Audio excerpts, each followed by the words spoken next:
Assalamualaikum warahmatullahi wabarakatuh. Perkenalkan, nama saya Andita Pujalastari, NPM 304211156 dari kelas 1 ID 09.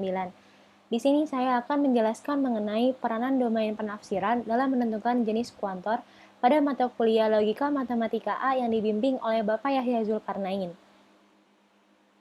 Pada materi yang pertama akan kita bahas mengenai pengertian logika. Logika adalah ilmu tentang penalaran atau reasoning. Penalaran berarti mencari bukti validitas dari suatu argumen, mencari konsistensi dari pernyataan-pernyataan, dan membahas materi tentang kebenaran dan ketidakbenaran. Setiap perangkai pada logika memiliki nilai kebenarannya masing-masing, sesuai dengan jenis perangkai logika yang digunakan. Perangkai-perangkai logika yang digunakan adalah seperti tabel di bawah ini.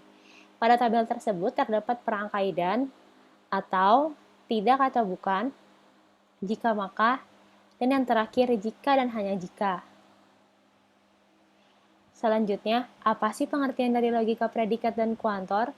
Logika predikat merupakan pengembangan logika proposisional dengan masalah pengkuantoran dan menambah istilah-istilah baru, misalnya universe of discourse, term, kuantor, dan sebagainya. Sedangkan kuantor adalah kalimat ekspresi yang memuat kuantitas objek yang terlibat, misalnya ada, semua, beberapa, tidak semua, dan lain-lain. Proses pemberian kuantor disebut dengan pengkuantoran. Adapun macam-macam dari kuantor. Kuantor terdiri dari dua bentuk, yaitu kuantor universal dan kuantor eksistensial. Kuantor universal memiliki kata-kata yang mengandung makna umum dan menyeluruh. Kuantor universal menunjukkan bahwa sesuatu bernilai benar untuk semua individual-individualnya. Kuantor ini biasanya berhubungan dengan perangkai implikasi. Dan yang kedua, kuantor eksistensial. Kuantor eksistensial memiliki kata-kata yang mengandung makna khusus sebagian. Kuantor eksistensial menunjukkan sekurang-kurangnya satu bernilai benar. Kuantor ini berhubungan dengan perangkai dan atau n.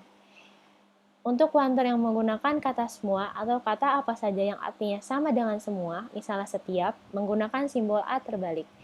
Dan untuk kuantor yang menggunakan kata ada atau kata apa saja yang artinya sama dengan tidak semua atau beberapa, menggunakan simbol E terbalik.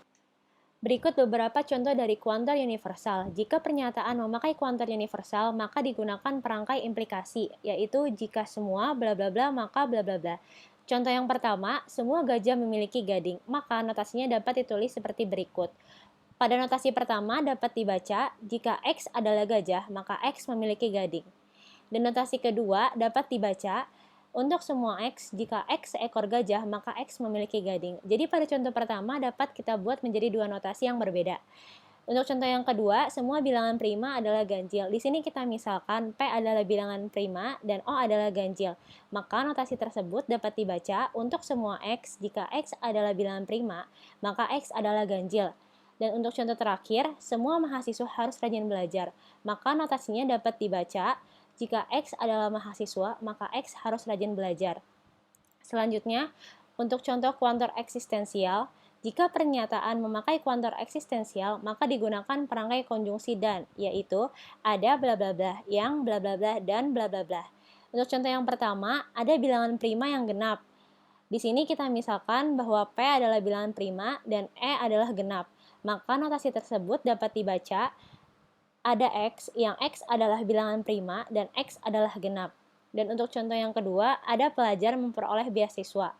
Di sini kita misalkan P adalah pelajar, B yaitu beasiswa. Maka dapat dibaca, ada X, yang X adalah pelajar dan X memperoleh beasiswa. Maka kesimpulan dari materi yang sudah saya jelaskan yaitu kuantor universal dan kuantor eksistensial memiliki hubungan yang erat. Hubungan tersebut dapat ditunjukkan secara matematis dengan menggunakan suatu pernyataan yang relevan dan mampu menunjukkan hubungan tersebut. Semua kuantor dapat diberi tanda negasi jika pernyataan tepat, dan kuantor dapat digantikan manfaatnya dengan perangkaian yang relevan.